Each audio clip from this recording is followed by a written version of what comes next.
This is Perry Iwanowicz with a video on IPL and diode laser hair removal.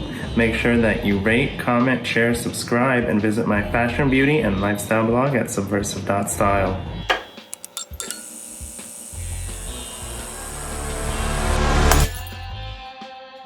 I wanted to give you guys the full experience and results of true diode laser hair removal, comparing it to IPL. So we discussed IPL and HPL, home pulse light, in a previous video that I had done, which I will link below, and that covered every type of hair removal that I have tried. So now we're going to get the professional end of the spectrums. Two options for you, IPL and diode laser hair removal, so that you can compare them for yourself, so that you could see how painful it is, how quickly you will get results with either treatment, and whether IPL versus diode, whether there is any difference between the two. So make sure that you stay tuned. We were just trying to provide you guys with some insight into the experience. We decided to do IPL on my left forearm and diode on my right forearm. Now, at the time, I believed that the diode was relatively painless. However, we had that handle replaced since, so this handle has really caused me to change my opinion about the pain threshold of IPL versus diode. And I would now say that they're about the same, but that they're different. So IPL has a larger surface area that's being treated with each pulse. So that feels like a burning, stinging, singeing type of a sensation on a larger area. Whereas the diode feels like pain inside of the follicles. So you can feel, it feels almost like it's in a circular formation and like it's stinging in the follicles individually. Now, I did feel like if the shave was not close, depending on the setting, it felt like the pain remained in the follicle for a second after the pulse had finished. So the heat would still feel like it's in the follicle, and that felt like lava. It felt like very painful. So I would say that they're equally painful, but in a different sense, because one is surface area, quick, stinging every time. Whereas the diode stings in smaller areas, but it could feel hotter in a sense and more painful if you're on a high setting. Yeah. The flash. There, I finally feel found that something. one? Yeah. Also, they will adjust depending on how much pain you're in. They will adjust the setting and the speed at which they're going across the skin. So you're not going to be hitting every hair if you don't have a high pain tolerance or you're on too high of a setting. Okay. Too much? A little bit too much, yeah. Okay, so we're gonna go with standby, and I'm gonna bring it down low. So that was actually a low setting. Okay. So I put you on the lower spectrum of the setting. Okay. So I'm gonna lower it some more. Okay. So we'll try 20, okay? If it's still uncomfortable, we can always go down lower. Okay. Okay, that's better. It still stings. At least a rubber band snapping. A little snapping paper. But regardless of what I did, I had to have the MA or the doctor move at least this fast. Okay, so the first treatment, I would say that for either treatment of IPL diode, I would assume I got at least 60% of the hair. I would say on your first treatment, the results are gonna be great, but you have to have realistic expectations, because if you think that you're gonna go in for one treatment and not shave anymore, then you're setting yourself up to be disappointed. But you will, with that first treatment, you will see the hair not grow back for, I would say, a greater percentage of the area than you will see grow back. But you will have hairs that were missed regardless, I think, of how well you tolerate pain or how well the person administers the treatment. I would say by the second treatment, it didn't appear as obvious or as amazing of a result. I have almost no regrowth after the third treatment. Now I can count on one hand, the amount of hairs that I do see actually growing out of the skin. And I think like I could see 4 or 5 hairs on my forearm. The interesting thing is that the hairs that are not growing back, I could still see the root, right? So it's like a close shave. So I could still see some of the roots. Some of them seem to have fallen out. So I don't know whether they will all fall out or whether it will always look that way. Regardless, I haven't removed the hair from my arms. I haven't shaved, I haven't waxed, I haven't done anything. And you could see that there is almost 90-something% hair reduction. Now this will only apply for the hair cycles that you have killed. So the idea is that you're going to have to go back consistently to make sure that you kill every cycle of hair growth. So again, that has to be a part of your expectation with doing these treatments. I explained in the previous video on hair removal types that you have to kill every cycle of the hair growth, and that's something that you have to understand with your expectation of going in. So you cannot get 1 or 2 treatments and expect that you're not going to have any hair growth because you haven't killed every cycle of hair. I will show you guys the experience. Now mind you, the only thing that's different is the pain threshold on the diode. So remember that the diode is comparable to the IPL in pain level. They're pretty close. In terms of results, you can see side by side that they are, I would say, the same result.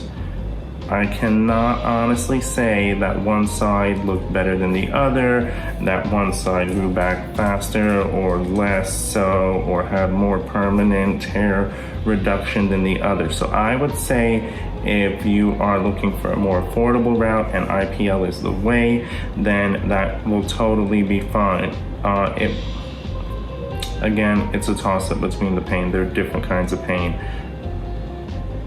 I would prefer Diode just because of the speed at which it can go. Again, as I said in my previous video, which will be linked below, you want to get the package if you can, because if you're paying an expensive price for these treatments and knowing that you're always going to have a straggler left behind or you're going to have to go in for touch-ups, it would make most sense, in my opinion, to get a prepaid package of the full areas that you're trying to get done instead of paying per treatment. So I decided to treat my torso, my underarms, my arms, my back, my neck.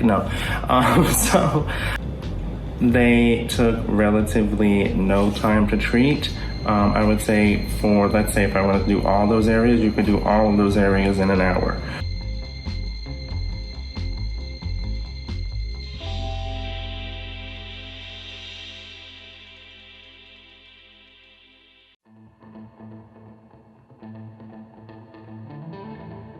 Okay, so we're gonna put some ultrasound jelly on. It's very cold.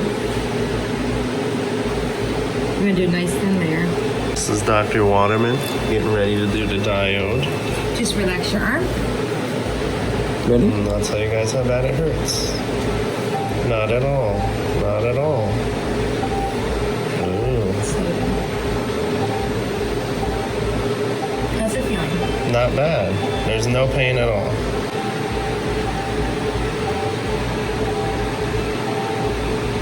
When did you first start working with laser, Dr. Waterman? In the early 90s. What about you, Kat? About 3 years now. Okay. I'm gonna put a standby and we're gonna go up on this. I'm gonna go below 400. So we've doubled from 50 to 100 pulses per microsecond now.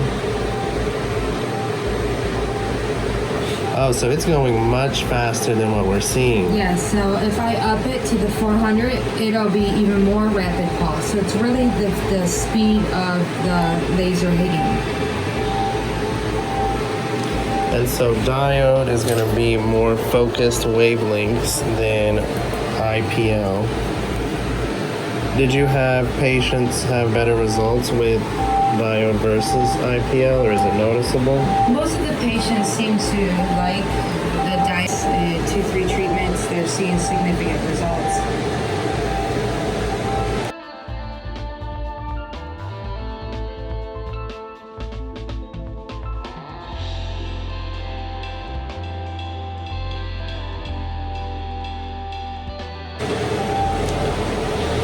With no downtime.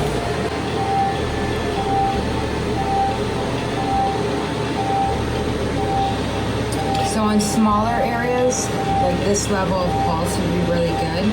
But for larger areas like your back, lower legs, you can up the pulse rate so it's a much faster pulse. It does help to cut the time. And then is it, like, let's say for darker people, are you still able to use the diode, or would you use the IPL? You just need to adjust the frequencies, and you just need to make its adjustments per skin type. IPL can be used too. IPL, you just have to, again, make those specific adjustments and determine whether they're a candidate for it. Because IPL is more light, so it could possibly, with very dark skin, lighten the skin. So Okay. you have to make that choice patient to patient. And then with darker patients, does their skin actually become sensitive, or like do they react? I haven't seen them react to it, but with darker patients, because they have a higher pigmentation, you have to be careful with both the IPL and the diode that it doesn't lighten the skin, because it works on the pigments. And you realize the importance of these goggles now that you can see that? Yeah. The flash? There, I finally You feel found that something. one? Yeah, because I probably have a hair there. Exactly.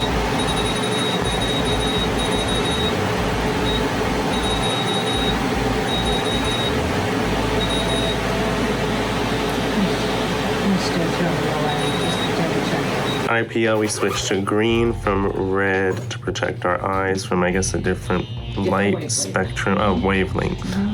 So we're gonna put our goggles on. You got yours on? Yep. Get ready. And this is very cold right now, okay? And the cold helps dissipate the heat. So I'm gonna put on some ultrasound jelly that'll also help absorb some of the heat, okay? Okay. And you want to use those levels appropriately. You can always adjust them, but you don't want to do a level 5 on a level 1 skin, which is a very white skin. You know, you want to do it appropriately so that you don't burn the patient. The other arm now, because we want to track the results and compare IPL to diode for Are you you guys. ready? Yep. Close your eyes. Oh, much more painful. And do some of your patients like not have any reaction? Not with IPL. They all- Everyone knows what's going on. Yeah. The most common reaction is when they have their dark blackout glasses on is you can still see the light. So we always tell you to keep your eyes closed. You okay? Yeah. We usually put a little gauze actually in between the eyes and the goggles as well. Depends on which IPL you're using for what. Depends on what it's focusing on. Okay? Yep. You know what's funny? I think I flinched less getting a tattoo. Which is, I giggle when I get tattoos.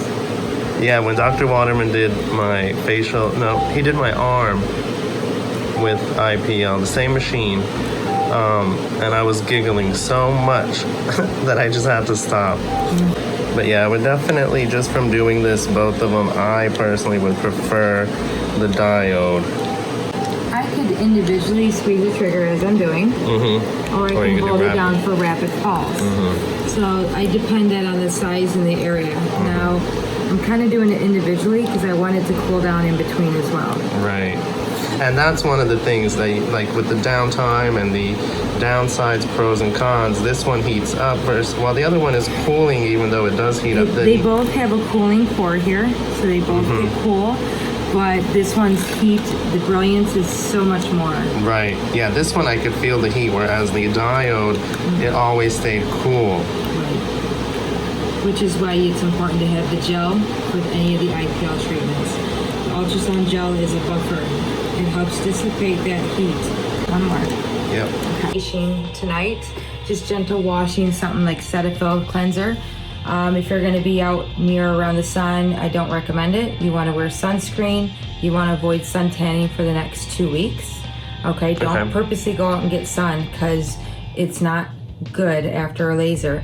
Even before you get lasers done, you shouldn't suntan. You should be no sunburn or super dark skin when you come in for it. We won't do it. If you're gonna wax, I'd probably give it 2-3 days at least so that the skin has time to recover. Okay.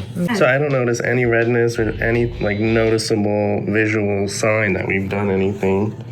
You can see a little bit over here for some of the first pulses. Oh, yeah. Some of the follicles, I think you had more hair, flared a little bit. So soap, gentle cleanser, wash, pat dry, no exfoliators, no nairs, nothing on it to make more hair come off. Don't do that because it'll just irritate. And if you're wondering about the hair color, it's Porange. Porange by Arctic Fox. No. Yes. And I got a peach color depositing conditioner from Lime Crime at Nordstrom. I believe it's Lime Crime. It could be Color Pop. I'll post the photo here. Let me know what you think. I also have a lot of stuff in the works, so you want to make sure you subscribe and stay tuned. I'm working on a jewelry / clothing and accessories business, which is going to be focusing on the chakras and the auras and spirituality and the new age, which is all stuff that I'm into. So make sure you stay tuned. I'm excited. I'm scared. This is Perry Wanowich. Make sure that you like, comment, share, subscribe, and visit my fashion, beauty, and lifestyle blog at subversive.style. Don't forget to check out the Boca Institute of Dermatology at bocainstituteofdermatology.com. You guys want to meet Gizmo? Look. He loves to eat. Can you tell? Say hi, Gizmo. This is Gizmo. His favorite thing to do is to eat. You can probably tell that's what pure passion. His favorite food is potato chips. That'll be $500. Bye.